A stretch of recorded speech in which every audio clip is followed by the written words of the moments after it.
Fala galera, beleza? Bem-vindos a mais um História Direto do Forno e hoje com um assunto bem...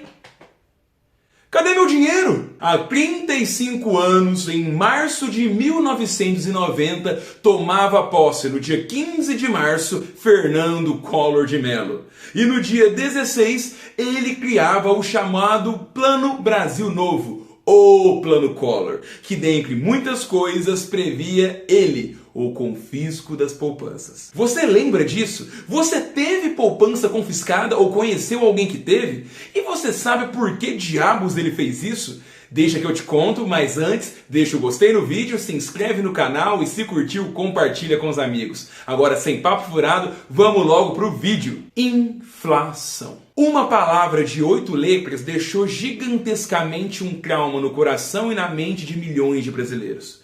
Se você estava consciente e vivo ali na década de 80, você sabe o tanto que inflação alterou o psicológico das pessoas, condicionou o ritmo dos mercados e criou até mesmo um cômodo nas casas, a despensa, já que o melhor dia para fazer a compra era aquele dia de inflação mais baixa, onde você tinha que fazer a compra do mês, já que nos dias seguintes os preços podiam se alterar e com certeza iriam aumentar. Muitas explicações falam sobre a grande causa da inflação na década de 80, a tão chamada década perdida na economia brasileira. A principal versão e explicação reconhecida é que os governos militares, principalmente os governos Geisel e Figueiredo, gastaram demais, pediram muitos empréstimos e não tinham nenhum compromisso em pagar essas dívidas externas. Dessa maneira, esse gasto público gigantesco deixou a moeda sem valor, fazendo com que os brasileiros vivessem com uma grande circulação de moeda que não valia nada. Em questão de números, como vocês podem ver pelos gráficos aqui, temos um avanço crescente da inflação na década de 80, principalmente ali no governo Figueiredo e também no governo Sarney. E o mais importante disso é que no governo Sarney ela dá saltos. E isso acontece principalmente porque na tentativa de arrumar a economia recebida pelo governo Figueiredo, o governo Sarney, que era o governo tampão ali, já que as pessoas esperavam o governo de Tancredo Neves como o primeiro presidente civil pós-ditadura e não o tiveram por causa da sua morte precoce, receberam um José Sarney, um homem que era antes dos quadros da ditadura, um homem famoso pelo seu coronelismo no Nordeste e no Norte do Brasil e, acima de tudo, um cara que não tinha contemplado as negociações que o Tancredo fez quando ele era vivo e também não tinha um reconhecimento popular de luta contra a ditadura. No fim das contas, seja de elite política, elite econômica ou mesmo do povão, as pessoas não confiavam no Sarney. E isso impactava muito a questão da economia, já que para fazer planos econômicos em um novo ambiente democrático, os partidos, os deputados, os senadores tinham que entrar nas negociações para que os planos econômicos saíssem. Com a questão econômica, que era a maior preocupação dele, ele também tinha que dividir a atenção em fazer uma nova Constituição do Brasil. A Constituinte e as negociações que envolveram para virar o texto final da Constituição de 88. A Constituição que faz o Brasil funcionar agora. E o Sarney, sabendo que precisaria de maioria política, tanto para a questão econômica quanto para a própria questão da Constituição, fez as armadilhas dele. Quando nós tivemos em 86 a eleição para constituintes, as pessoas que fariam a Constituição, ele lança no mesmo ano o Plano Cruzado.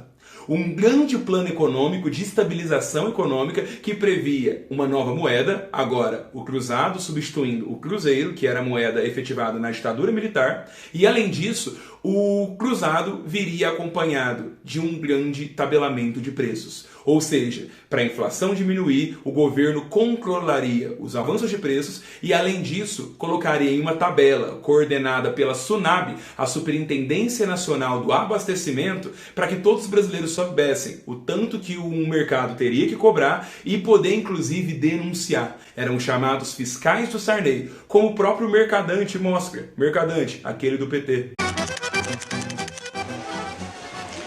Esse era o Brasil da inflação. Esse era o Brasil do Cruzeiro. Quando você vinha para o supermercado fazer suas compras, a cada dia, a cada semana, todos os meses, os preços iam aumentando. Você ia comprar um pacote de maisena, um mês depois era 15% a mais. Agora não. Nós estamos vivendo o Brasil do cruzado.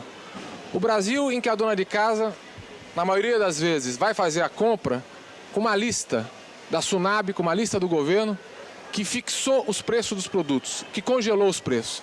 Vamos ver aqui nesse supermercado se isso realmente está acontecendo.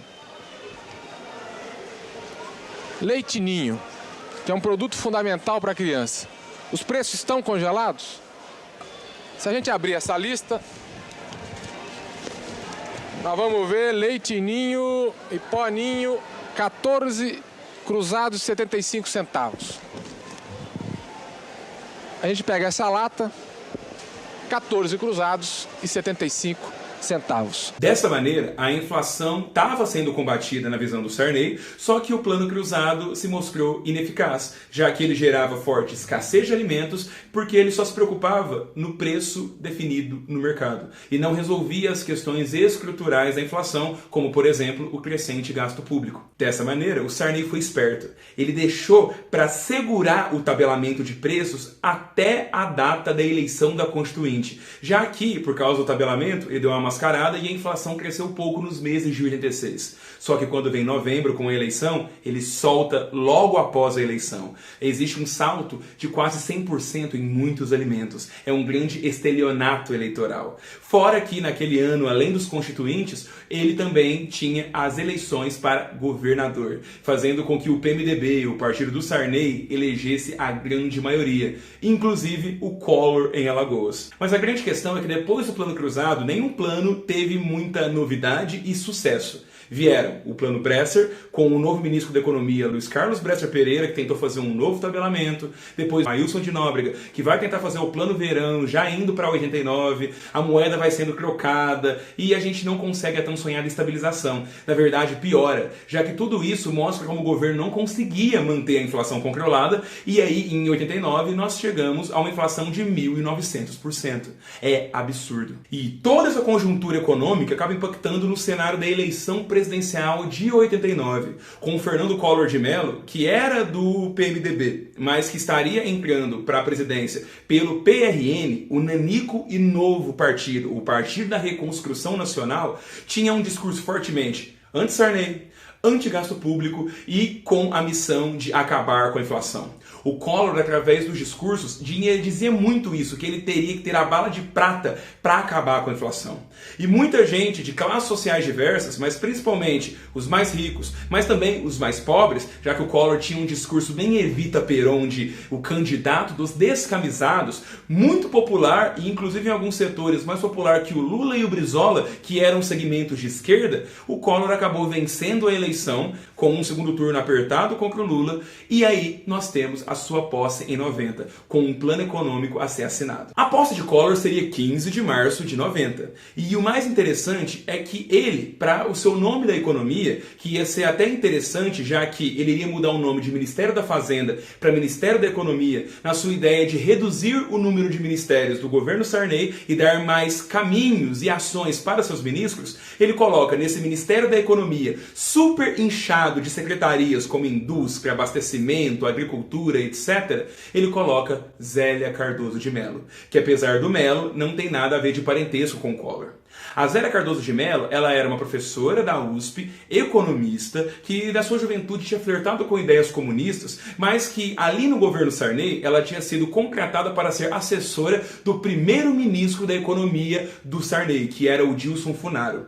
E ela atuou na renegociação de dívidas dos estados com o governo federal, que foi assim que ela acabou conhecendo o Collor quando foi cobrar Alagoas. Collor gostava da Zélia principalmente porque ela era muito leal e, acima de tudo, ela tinha ideias novas e entendia que sim, para o Brasil entrar nos eixos, precisava-se fazer reformas estruturais que diminuíssem o gasto público, mas além disso, uma reforma grande que atacasse os preços, focando, claro, na redução da inflação. A Zélia, então, tem essa postura e percebe-se muito nas biografias do Collor. A mais famosa, por exemplo, é o Collor, o ator e suas consequências, do cientista político Carlos Mello, que ele cita muito na sua análise do perfil político do Collor, que ele apreciava a lealdade acima de tudo, principalmente em relação à competência. A Zélia conversa com o Ailson da Nóbrega, o ministro da Fazenda do Sarney, e pede que no período de transição, principalmente nos dias 14, 15 e 16, o governo Sarney decretasse feriado bancário.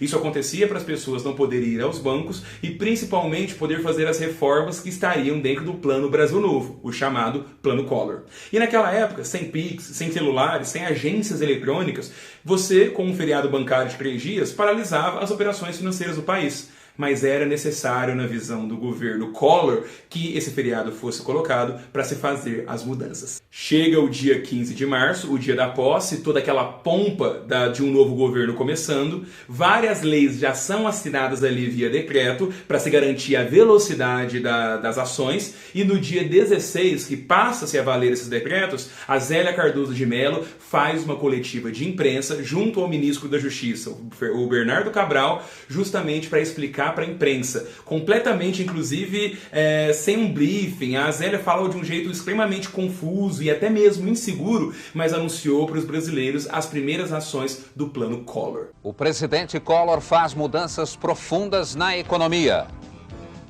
Agora é vencer ou vencer.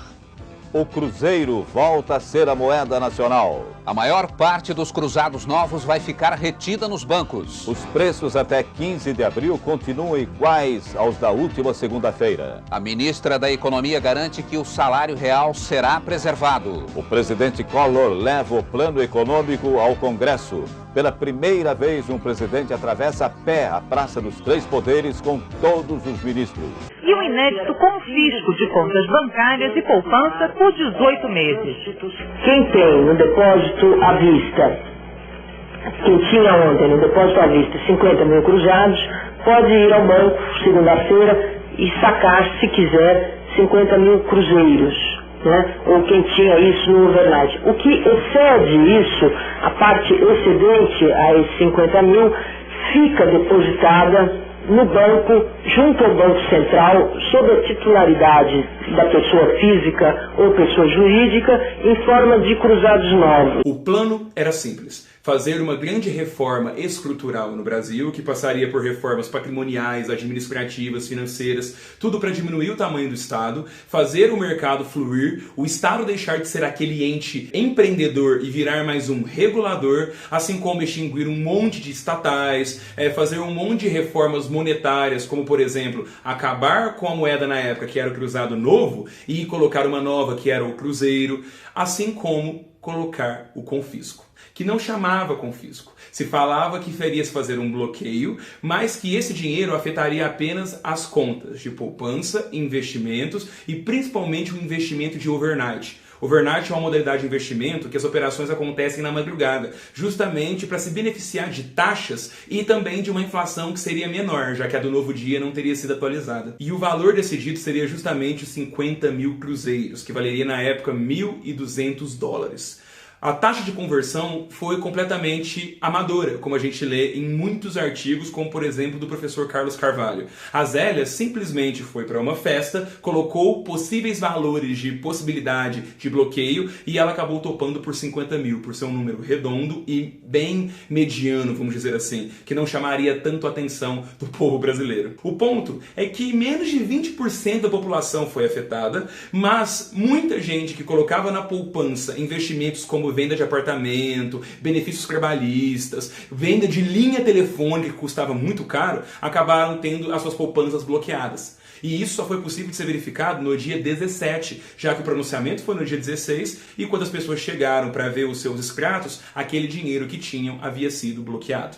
E a ideia principal da Zélia era fazer um choque de estabilização onde se enxugaria a moeda, que no caso era o cruzado novo, e dessa maneira a inflação não teria como subir, já que o dinheiro que é subvalorizado deixaria de existir, as operações diminuiriam e disso, por mais que possibilitaria uma recessão, uma desaceleração econômica bem grande e que mesmo algumas empresas, como aconteceu, falissem e muitos empregos até fossem perdidos, a ideia é que seria a bala de prata para acabar com a inflação. O mesmo Collor falava que esse plano econômico deixaria a direita indignada e a esquerda perplexa. Então, é bem interessante ver que ele vai lá e tem muita fé que esse plano, mas principalmente o confisco, daria uma nova tônica para as mudanças econômicas brasileiras. Só que fica um detalhe.